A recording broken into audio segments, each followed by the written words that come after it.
Muraho neza, twongeye kubaha ikaze mu kiganiro ubuzima bwuzuye. Turabamukije mu izina ry'Umwami wacu Yesu Kristo. Turabakiriye kugira ngo dukomeze tuganire, twungurane inama uburyo twagenda neza muri urugendo rwa Gikristo. Twagiye tuganira tuvuga ukuntu umuntu atangira urugendo rwa Gikristo ahereye ku kwizera Kristo akamubera umwami n'umukiza w'ubugingo bwe. Niryo tangiriro mu by'ukuri ryo kuba umukristo. Gutangira kuba umukristo si ukuba membre w'itorero runaka cyangwa idini runaka, ahubwo no kwizera umwami agategeka kandi akagenga ubuzima bwawe. Ushobora kwibaza uti ubundi ni ngombwa nabaho ntanamufite, ariko mu by'ukuri twakomeje kubivuga ndetse nawe urabizi ko tutabaho nk'imisozi, ntabwo dutura nk'imisozi, turi abantu, igihe kiragera tukava muri ubu buzima. Niba utanabitekereza ibyo byose utekereze ku nshuti zawe, ku bavandimwe bawe batakiriho, abo warushaga imyaka, abakurushaga imyaka batakiriho. Niba rero abo bantu baratashye igihe kimwe nawe uzataha, uzava muri ubu buzima. Hari igihe umuntu avuga ati se iby'Imana umuntu yakwizera, yabwirwa n'iki ko biriho? Ese ni ngombwa ngo twizere Kristo? Ese nitugeraho tugasanga bidahari? Hari inkuru umwe mu mugani umwe Yesu yabwiye abantu barimo kuvuga umutunzi n'umukene barapfuye bombi. Ntago hanyuma umwe ajya mu muriro, undi ajya mu ijuru. Umukene ajya mu ijuru ariko ntabwo yajyanyweyo n'ubukene bwe, wenda yajyanyweyo no gukiranuka kwe. None igihe kimwe uwo mutunzi abwira Abrahamu, aramubwira ngo se wakohereje Lazaro agasubira ku isi akajya kubwira bene data bavandimwe banjye afite, ntibazansange hano hantu ndi kuko harababaje kandi ni habi. Ndetse anamusaba ati byibuza wenda bemeye umuntu uzutse, babonye umuntu uzutse wenda bakwemera kuko ibi bintu biriho. Abrahamu aramubwira ati oya, nibatizera Mose n'abahanuzi nubwo umuntu yazuka ntago babyemera. Nawe rero nagira ngo ngugire inama ubyemera ubu ngubu, udategereje ibintu bihambaye, udategereje ko Imana imanuka mu ijuru ngo ivuge, kuko sinzi ko ntago bizabaho. Wizere ko hariho ubundi buzima nyuma y'ubu ngubu, utegure ubuzima bwawe, utegure aho uzaba. Tugiye kuganira n'abamaze kwizera. Nawe niba utarafata icyo cyemezo, ndakwinginga kugira ngo nawe ube muri abo ngabo. Noneho tuganire uburyo gukomezanya muri urwo rugendo kugira ngo tuzarangize neza. Twasanze ushize tuganira ko kwizera Kristo bidahagije. Ni intambwe ya mbere nziza ndetse igitangaza ko mu bintu bikomeye, ibitangaza bikomeye Imana ishobora gukora no kwigarurira umutima w'umuntu. Umutima w'umuntu uragoye kuko Imana yawuremye iwuha amahitamo. Umuntu afite uburenganzira bwo guhitamo icyiza cyangwa se ikibi.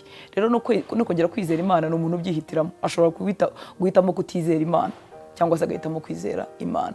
Ibyo tuganiraho rero uyu munsi ni hagati nyuma yo kwizera, gukomeza muri uru rugendo kuzageza igihe tuzarangiriza urugendo rwacu. Nkuko twakomeje kubivuga, umuntu afite ibice bitatu: afite umwuka, afite ubugingo, afite n'uyu mubiri. Uyu mubiri niwo uduha uburenganzira bwo gutura hano ku isi. Umwuka wacu wavuye ku Mana, ubugingo nibwo Kristo yacunguye. Icyo tuvugaho rero uyu munsi ni uko urugendo rwa Gikristo navuga ngo ni urugamba. Umuntu ararwana kugira ngo abashe kumera uko Imana ishaka. Nkuko tubizi, nta kintu cyiza kijya kizana cyangwa kijya kimeza. Niyo umuntu ahinze umurima akawurekera hariya ntatere imyaka, ntashyiremo ibigori, ntashyiremo ibishyimbo, hamera urwiri. Yahinze jardin, ntatere indabo, ntatere ibyatsi byiza, hamera bya byatsi bibi. Ni ukuvuga ngo ibintu bibi buri gihe nibyo byizana, ariko ibintu byiza byose birakorerwa. Umuntu arabikorera hamwe n'ubuntu bw'Imana bikaboneka. Ariko iyo nta kintu ukoze, ibibi nibyo bibanguka. Muri urugendo rwa Gikristo nabwo kugira ngo umuntu akomere mu gakiza, kugira ngo umuntu abe umuntu unejeje Imana, hari ibyo asabwa gukora. Niyo mpamvu mvuga ngo ni urugendo rumeze nk'intambara, no kurwana. Hari ijambo Pawulo yabwiye Timoteyo tugiye gusoma muri Timoteyo wa mbere ibice 6 kuva ku murongo wa 12. Reka tuhasome twumve inama Pawulo yagiriye umwana we mu mwuka Timoteyo. Urwandiko rwa mbere Pawulo yandikiye Timoteyo ibice 6 kuva ku murongo wa 12 kugeza ku murongo wa 14. Yaramubwiye ngo ujye urwana intambara nziza yo kwizera, usingire ubugingo buhoraho ubwo wahamagariwe, ukabwaturira kwatura kwiza imbere y'abahamya benshi. Yatangiye amubwira ngo ujye urwana intambara nziza yo kwizera. Ni ukuvuga ngo abaho intambara nziza yo kwizera, usingire, ugire ibyo ufata ubugingo buhoraho ubwo wahamagariwe, ukabwaturira kwatura kwiza imbere y'abahamya benshi. Ndakwihanangiriza mu maso y'Imana ibeshaho byose no mu maso ya Kristo Yesu, wahamije kwatura kwiza imbere ya Ponsiyo Pilato. Witondere itegeko, ntugire ikizinga, habe n'umugayo, kugeza ku kuboneka k'Umwami wacu Yesu Kristo. Imana ishimwe cyane. Ni ukuvuga ngo mu nama Pawulo yagiriye Timoteyo, yamugiriye inama yo kurwana intambara nziza. Ni ukuvuga ngo intambara nziza irarwanwa. Kuba wakijijwe, kuba wizeye Kristo, ariko ntuhitemo kuba umurwanyi, niba ariko navuga, uhinduka umukristo udakomeye, udafite imbaraga. Muri urugendo rwa gikristo rero bisaba kuba umurwanyi, ukarwana intambara nziza yo kwizera. Ntabwo ari intambara yo kurwanira ibintu runaka bifatika, imyanya, ibiki n'ibiki, ariko rero tuvuga ngo ni intambara nziza yo kwizera. Impamvu turwana kugira ngo turinde icyo kintu tuba twahawe, uwo mugisha tuba twagiriwe wo kwakira Kristo. Arimo ngo ujye urwana intambara nziza yo kwizera, usingire ubugingo uhora ubwo wahamagariwe. Hanyuma ngo witondere itegeko, ntugire ikizinga, habe n'umugayo. Ngo abakristo tubona uyu munsi tukabona ntibafite ibizinga, ntibafite umugayo, tukabona ubuzima bwabo bwa gikristo n'ubwo kwifuzwa.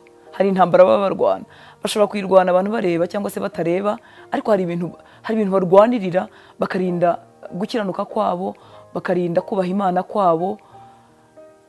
Hari umwete bashyiraho kuruta abo tutabibonana. Yemwe ngo ntugire umugayo, ntugire n'inenge, ntugire ikizinga, ntagire ikintu kimwe cyanduza ubukristo bwawe.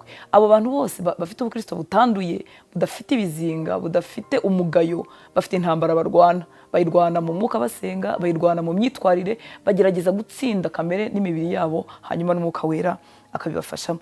Hari abagabo b'Imana tubona muri Bibiliya. Samweli, umukozi w'Imana Samweli, ajya kurangiza urugendo rwe, yahagaze imbere y'ubwoko bwa Isiraheli, aravuga ngo ndi imbere y'Imana n'imbere y'umwami cyangwa se imbere y'uwasizwe, namwe bwoko bw'Imana nimunshinje, niba hari uwo nariganyije, niba hari uwo nibye, niba hari uwo nahase, niba hari uwo narenganyije. Ibaze guhagarara imbere y'ubwoko bw'abantu, kuyobora abantu benshi ntabwo byoroshye, ndetse n'abakeya ntibyoroshye, ariko narahagarara imbere y'ubwo bwoko bwose, aravuga ngo nimunshinje imbere y'Imana n'imbere y'uwo yasize, munshinje niba hari ikintu nahemutsemo. Ngo amaze kubaza gutyo, ubwoko bwose baravuga ngo nta kintu na kimwe tugushinja. Urumva abo ni abantu b'ibyitegererezo, kandi bo ntabwo babayeho mu gihe cy'ubuntu nkatwe. Turi mu gihe cy'ubuntu, igihe dufite umwuka wera ubana natwe udushoboza. Ariko umuntu w'umugabo usanzwe wavuze kimwe natwe, agahagarara imbere y'abantu ibihumbi n'ibihumbi, bakabura icyo bamushinja. Icyo rero natwe dusabwa nk'abana b'Imana bifuza kunezeza Imana yacu, nuko twarwaniye intambara nziza, tukarinda kwizera kwacu. Ubuzima bwacu ntibubeho umugayo, ntibubeho inenge. Niba abasamweli barabishoboye, natwe twabishobora. Wenda ugasigara bakuvuga wenda bitari byo, reka bari ko mvuga, ariko ibiri byo ntibabone icyo bagushinja. Undi mugabo tubona ni Daniyeli. Daniyeli yakoranaga n'abantu batamukunda, yaratonnye ku mwami, kandi icyatumye atona nacyo tutakirengagije nuko yakoraga ibintu neza. Yari umunyamahanga, yari mu gihugu kitari icyabo, ntabwo ubwo butoni bwapfuye kuza. Ni ukuvuga ngo yakoraga ibyo asabwa gukora neza, akabyuzuza neza, agakiranuka mu kazi, agakiranuka mu nshingano ze, akagira imbuto nziza imbere y'umwami, bituma umwami amushima. Bibiliya iratubwira ngo umwami ngo yifuza ngo kuba yamwegurira igihugu cyose kubera ubutoni yari afite kuri we. Ibyo rero uko kuntu yatonye byamuteye ishyari mu bantu bakoranaga nawe.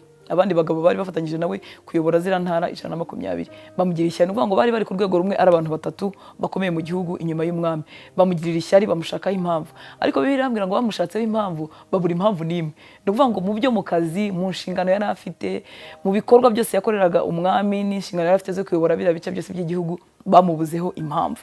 Birashoboka ku bantu bafite Imana, birashoboka ku bantu babyiyemeje, biyemeje kuba abantu barwana intambara nziza, birashoboka ko abantu batuburaho impamvu, kandi nicyo Imana yifuza. Kuko mwibuke ko iyo twakijijwe duhagarariye ubwami bw'Imana hano ku isi. Bibiliya tuvuga ngo turi umudugudu wubatse ku musozi hejuru, urebwa n'abantu bose. Ni ukuvuga ngo abantu biteguye kutubonaho nk'ibyitegererezo. Imana ikeneye abantu nk'abo ngabo, wowe nanjye dushobora kuba muri abo ngabo. Daniyeli bamushakaho impamvu, barayibura. Bamaze kuyibura baravuga ati uyu muntu ahantu twamutegera ni ku Mana ye, ku mategeko y'Imana ye.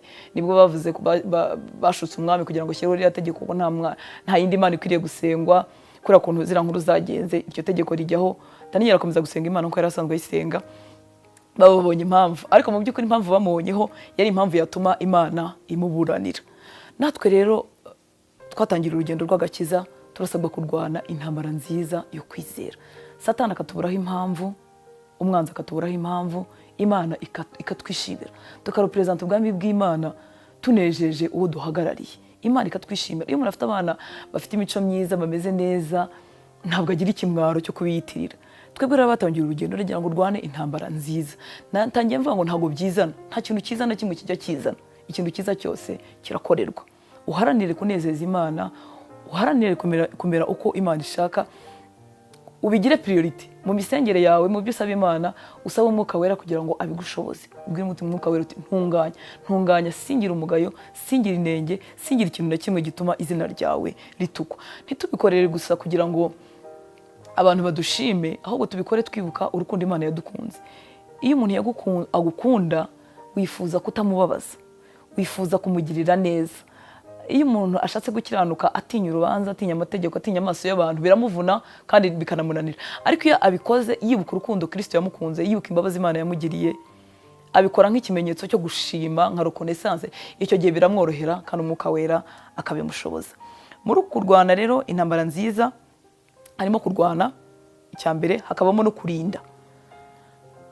Urarwana ariko kandi ukarinda ibyo wagezeho cyangwa se ibyo wamaze guhabwa.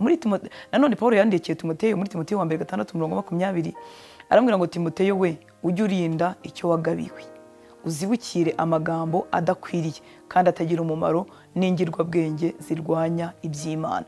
Arimo aramugira inama, aramubwira ngo Timoteyo we, ujye urinda ibyo wagabiwe, uzibukire amagambo adakwiriye kandi atagira umumaro n'ingirwabwenge zirwanya iby'Imana. Nyuma yo kurwana harimo no kurinda, ukarinda icyo wahawe. Mu by'ukuri agakiza ni ikintu gikomeye tugomba kurinda kuruta uko turinda ibindi bintu byose dufite, kuruta uko turinda reputation, izina abantu batwita, kuruta uko turinda imitungo dufite, nubwo yo tuyirindisha iby'inyuma. Ariko agakiza ni ikintu gikomeye cyane ku buryo tugomba kukitaho. Rero mugihe inama ngo ujye urinda icyo wagabiwe, hanyuma uzibukira amagambo adakwiriye. Impamvu yamusabye kuzibukira amagambo adakwiriye nuko iyo twi-expose ku bintu bidakwiriye, agakiza kacu karahungabana. Muri uru rugendo rwa Gikristo kugira ngo ubishobore, hari ibintu ugomba kwirinda kwicara mu biganiro bipfuye, kwirinda inshuti mbi. Yaramubwiye ngo ujye wirinda amagambo atagira umumaro azanwa n'ingirwabwenge zirwanya iby'Imana. Ni ukuvuga ngo muri urugendo rw'agakiza mu buryo turinda harimo no kujya kure y'abantu bagusubiza inyuma. Cyane cyane wowe ugitangira urugendo rwo gukizwa, ni ngombwa ko witandukanya gato n'abantu batagutera imbaraga zo kwegera Imana. Hari igihe ukizwa ukaba wari ufite inshuti zitubaha Imana, mwagendanaga, mwavuganaga ibiganiro, mwakoranaga ibikorwa runaka bitanejeje Imana. Igihe utangira urugendo kandi ukeneye kurukomeramo, bisaba kubiyakaho gatoya. Abo bantu ugomba kongera kubaha amahirwe yo gutindana nabo umaze gukomera, ugiye kubagarura muri Kristo. Iyo bitameze gutyo nibo bakugusha. Aramubwira ngo ayo magambo ujye uyirinda, ayo magambo mabi, kuko amagambo aranduza. Muribuka ko birivuga ngo kwizera kuzanwa no kumva ijambo ry'Imana. Uko twumva ijambo ry'Imana, uko twumva ibintu byiza, niko bituremamo ibintu byiza muri twebwe. Uko twumva ibiganiro bipfuye, uko twumva ibintu bibi, niko bidusubiza inyuma. Rero aka gakiza twahaye turasabwa kukarinda. Ukirinda inshuti mbi, ukazishyira kure yawe. Ukirinda ibiganiro bipfuye, ukabyigizayo, kuko birakwanduza, ugatangira gusa nabyo. Murabizi ko umuntu asa nabo bagendana, asa n'inshuti afite. Imana idufashe cyane. Ntabwo simvuga ngo urabanga ukabahindura abanzi, ariko urabirinda. Iyo ibi bintu byirinze igihe kirekire, ugera igihe ukamenyera kumva ibintu byiza gusa mu matwi yawe. Abantu bakwicara uruhande batangira kuganira bavuga ububi bw'abantu, kumva birakurya mu matwi, kumva ntibikuryoheye, kuko wafashe umwitozo wo kwirinda amagambo mabi. Ariko iyo utarakora uwo mwitozo igihe kirekire, wisanga nawe wavuze, wisanga wabyisanzemo urimo kuvuga ibyo bintu.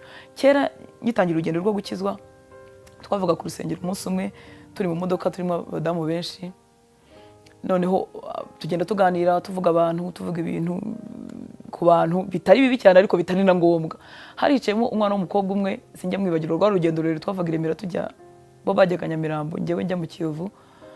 Noneho umwana w'umukobwa araceceka, ntiyavuga yego, ntiyavuga oya, ntiyabishyigikira, ntiyabihakana, aricecekera gusa amera nk'udahari. Njya kuva mu modoka numva amaye isomo rikomeye. Gute umuntu adakomentinga ku bintu kandi twavuze twese uko twicaye mu modoka. Ndavuga uyu mwana yamenye Imana, azi icyo ashaka. Rero igihe utaramenyera uyu mwitozo wo kuba ushobora kubyima amatwi no kutabyinjiramo, ibyiza no kubihunga, batangira kuvuga ibintu bipfuye ukajya kure yawe.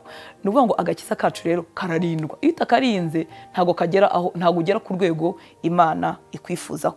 Hari ukwirinda inshuti mbi, hari ukwirinda ibintu bidakwiriye, hari ahantu ubanza ukimuka ntubugisubira aho hantu. Nibiba ngombwa ko usubirayo ukazasubirayo uko umaze kugira imbaraga. Imana idufashe cyane. Izo nshuti mbi mvuga zishobora kugusubiza inyuma, zikakunaniza. Hari abantu benshi bakizwa bashaka Imana, bakunze Yesu, ariko ntatandukane n'umuntu n'umwe. abo babanaga bose agakomezanya nabo. Abo bantu kenshi tubabona batagera kuri, akizwa ukwezi kwa kabiri akabivamo, agakizwa igihe gito akongera akabivamo.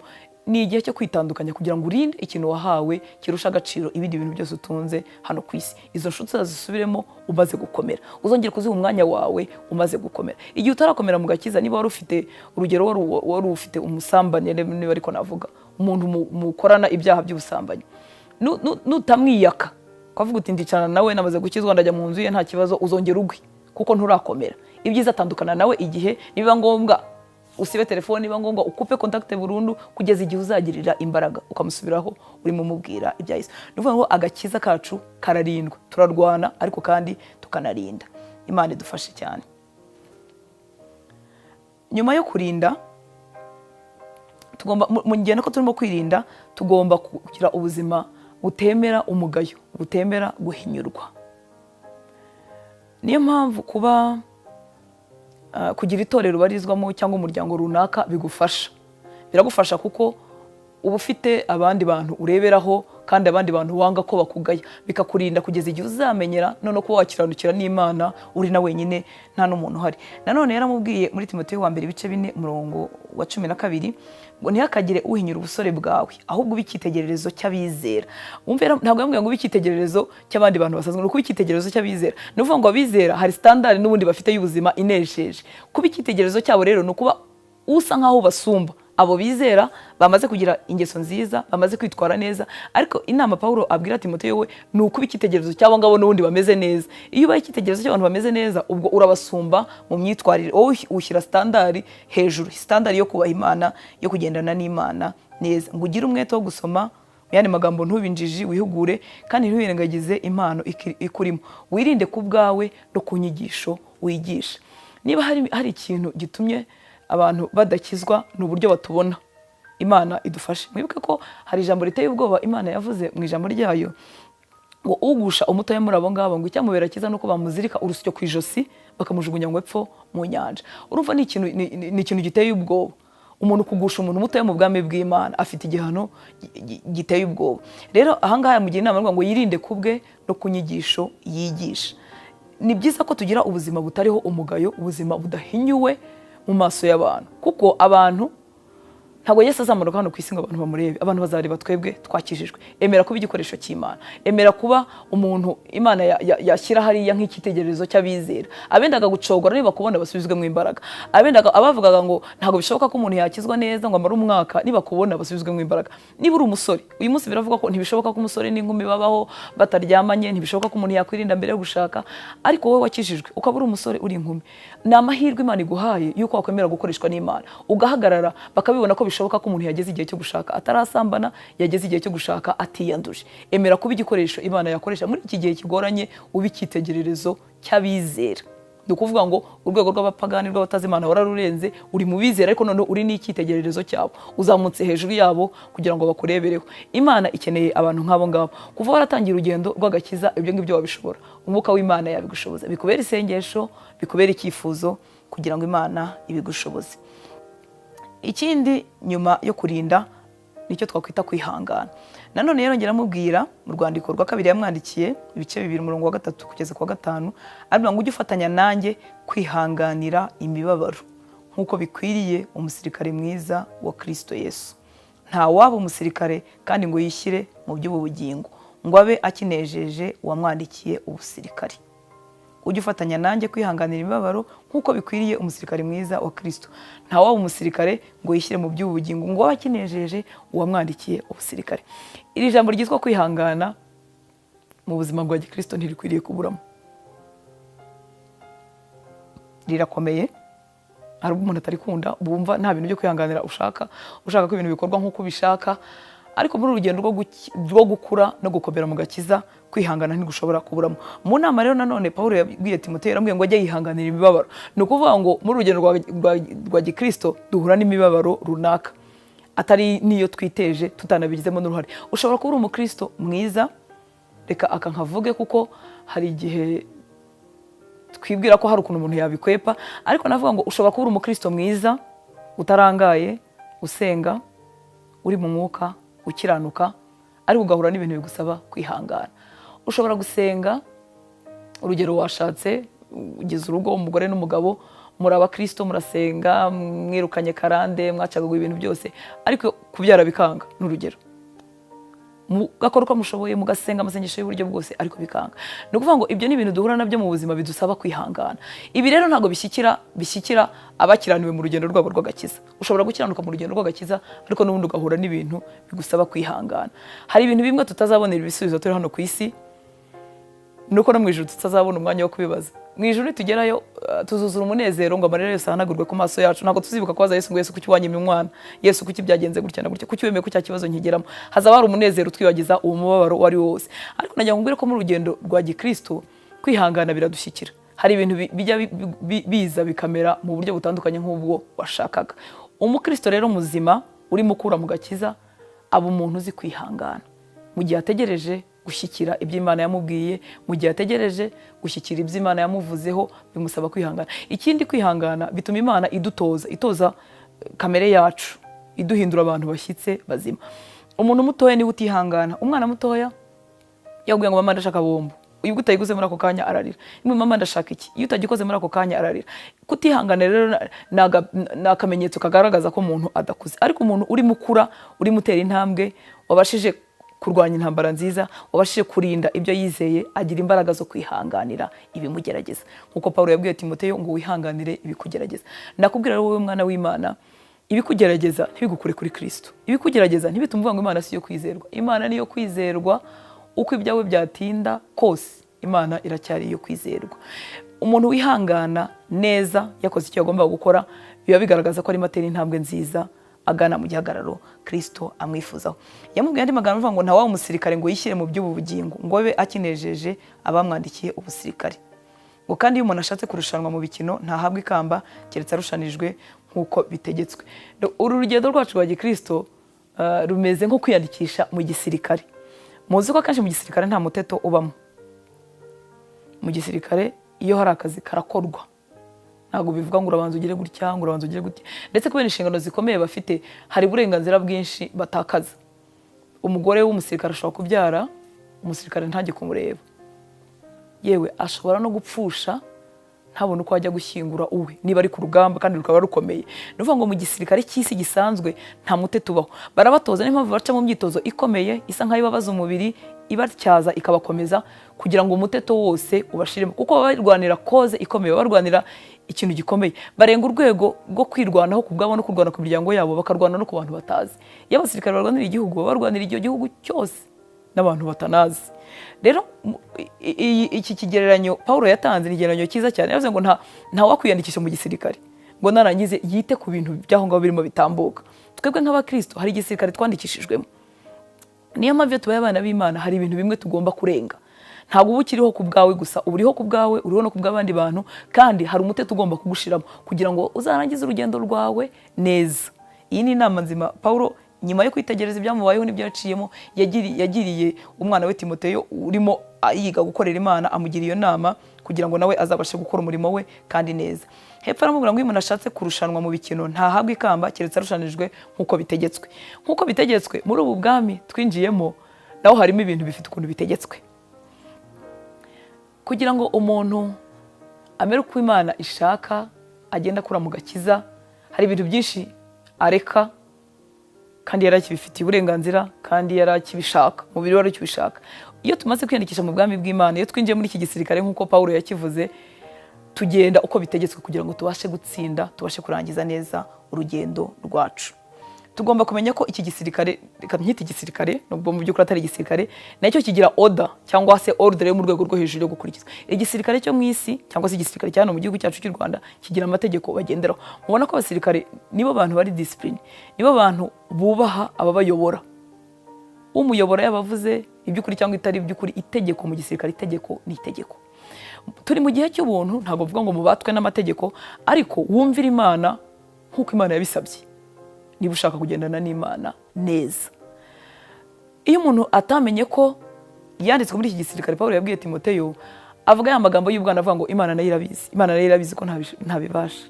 Imana nayo irabizi ko uyu mubiri wanjye untegeke, irabizi ko nta kundi nabigenza.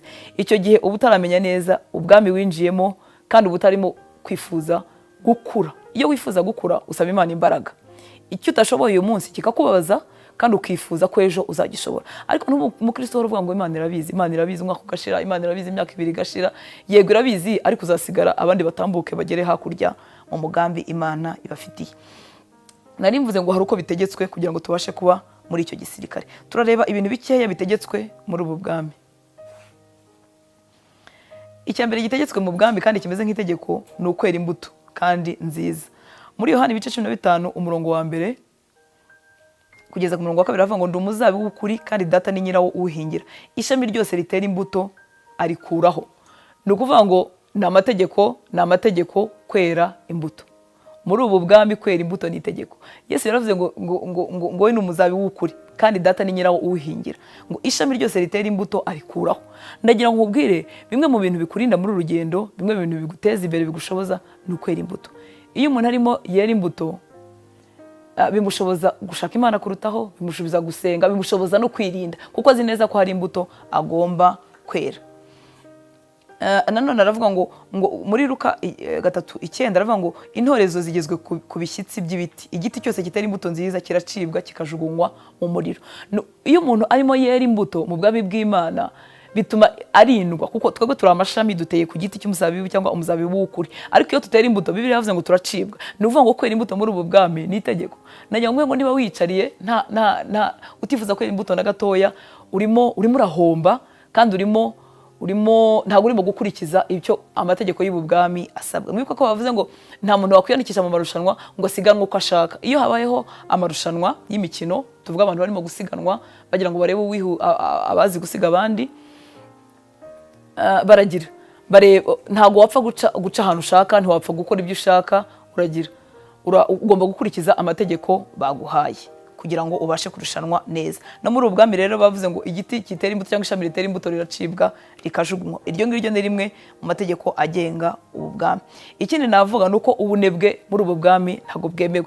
Mwibuke ko ndavuze ngo nta kintu cyiza na kimwe kijya cyikora, iyo unebwe ntusenge, ntusome ijambo ry'Imana, ntiwitabira amateraniro yera, ntukora imirimo y'Imana, ntuhaguruke gukora, uhinduka nka rya shami ryaciwe. Ishami ryaciwe mwibuke ko ikikurikiraho nuko ryuma, ugira ubuzima bwa Gikristo bwumye kuko igituma utoha nuko ucometse ku muzabibu w'ukuri ari we Yesu Kristo. Kandi yavuze ngo igiti gitera imbuto, ishami ritera imbuto bararica. Iyo riciwe rero, iyo utera imbuto ubuzima bwawe butangira guhungabana ukagira umwuma.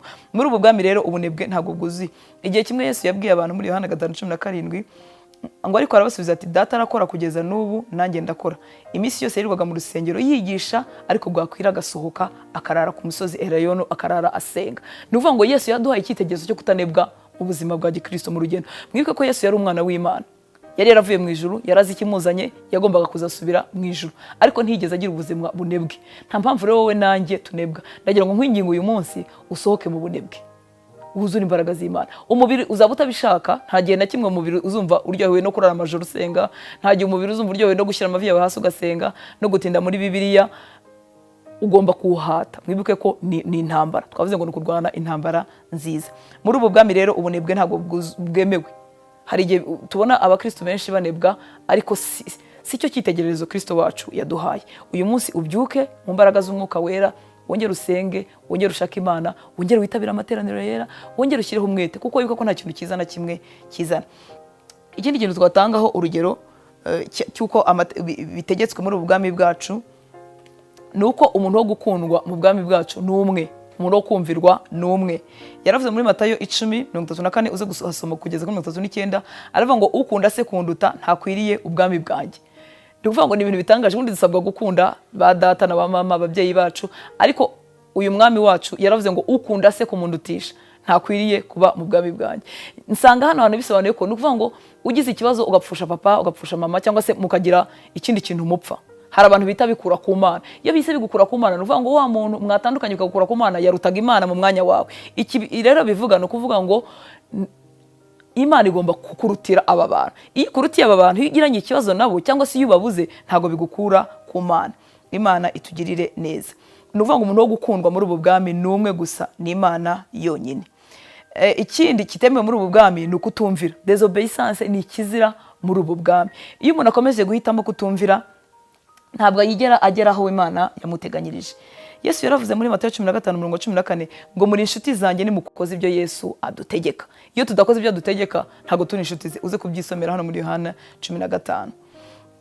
Ikindi cyadufasha nyuma yo kurwana intambara nziza, kurinda, kwihangana, ni ugukiranuka kugeza ku gupfa. Ndagira ngo ngira ngo uru rugendo watangiye uragomba kurukora kuzageza usoje. Ntabwo bikomeye, mwibuka ko dufite umwuka wera udushoboza byose. Dufite umwuka wera udufasha. Ijambo ry'Imana tuvuga ngo shobozwa byose na Kristo umpa imbaraga. Nturi wenyine, uri kumwe na Kristo kugira ngo agushoboze. Rero muri ubu bwami nta muntu ugera hagati ngo abivemo. Iyo ubivuyemo imirimo yose wakoze mbere irahanagurwa. Bibiliya iravuga mu Byahishuwe 2:10 ngo ujye ukiranuka kugeza ku gupfa. Nanone Byahishuwe 12:11 ngo nabo bamunesheje amaraso y'umwana w'intama n'ijambo ryo guhamya kwabo. Ntibakunda amagara yabo, ntibanga no gupfa. Ni ukuvuga ngo ubu bwami abantu babushobora kuzageza ku iherezo n'abantu biyemeje kububamo kuzageza igihe bazarangiriza urugendo. Ntago bigira konji, ntago bigira igihe ubiviramo. Ntago ibyo ndimo mvuga ko bigoye. Yesu yaravuze ngo tumuzane imitwaro yacu iremereye ngo umutwaro we woroshye. Nuvuga ngo umutwaro wa Yesu urireje kandi uroroheje. Ntugire ngo ubwo ndimo kubwira ibi ngibi ni ibintu bigiye kukurusha no kukuvuna. Mwuka wera araza kugufasha. Impamvu mbikubwira no kugira ngo ubyifuze. Urwane intambara nziza, urinde ibyo kwizera, ubu umuntu wihangana, ukiranuke kugeza ku gupfa. Imana ibahe umugisha. Reka dusenge, dusaba umwuka wera kugira ngo adushoboze. Data mu izina rya Yesu, duciye bugufi imbere yawe tugushima, turagushima ko tumenye mu mazina, turagushima ko twimenyekanishije umwami, izina ryawe nirihabwe icyubahiro. Nongeye guhamagara mu buzima bw'abahungu bawe n'abakobwa bawe, turimo tuganira muri uyu mwanya. Mwuka wera ngwino ubashoboze, baha imbaraga zo kurwana intambara nziza yo kwizera. Ibibarushya, ibibananiza, reka uyu munsi bahabwe imbaraga hejuru yabyo. Bashoboze mwami kurinda ibyo bahawe. Igiza kure yabo abatuma basubira inyuma, igiza kure yabo ibituma basubira inyuma. Bahe mwami ubwo bushobozi bwo kurwana neza kugeza igihe bazarangiriza urugendo rwabo. Bahe kandi kwera imbuto muri ubu bwami kugira ngo ubuzima bwabo budacibwa. Bahe gukunda Yesu kurutaho. Bahe kuba abasirikare beza kuko babasha kurinda ibyo bizeye. Kandi mwami wowe kuzarangiza neza. Bahe imbaraga nyagora ku ngoma zo kurwana uzageza ku iherezo ryabo. Bose bazarangize neza, ntagire n'umwe uzananirwa hagati mu rugendo. Twabonye neza mwami ko nta kintu cyiza na kimwe kizana. Mwuka wera dushoboze kuva uyu munsi kuzageza igihe tuzarangiriza urugendo rwacu. Reka bari bananiwe muri bo uyu mwanya basubizwe mu imbaraga. Reka bari bacogoye muri bo uyu mwanya basubizwe mu imbaraga. Reka bari mu guca mu bintu bibaremereye ubwo kwihangana kwabo kurimo kugeragezwa, bakumva mwami bageze ku munota wa nyuma kwihangana gushize. Ndagira ngo boherereze imbaraga ziva mu ijuru. Uko wohereje Kristo imbaraga zimukomeza ubwo yendaga kujya ku musaraba ari mu gashyamba ka Getsimani, boherereza imbaraga mwami. Ibyo bacamo uyu munsi bahabwa imbaraga hejuru yabyo, maze bose bazanagize neza, tuzahurire mu bwami bwawe. Bahinduke ibyitegererezo by'abizera. Mu izina rya Yesu dusenze. Amen.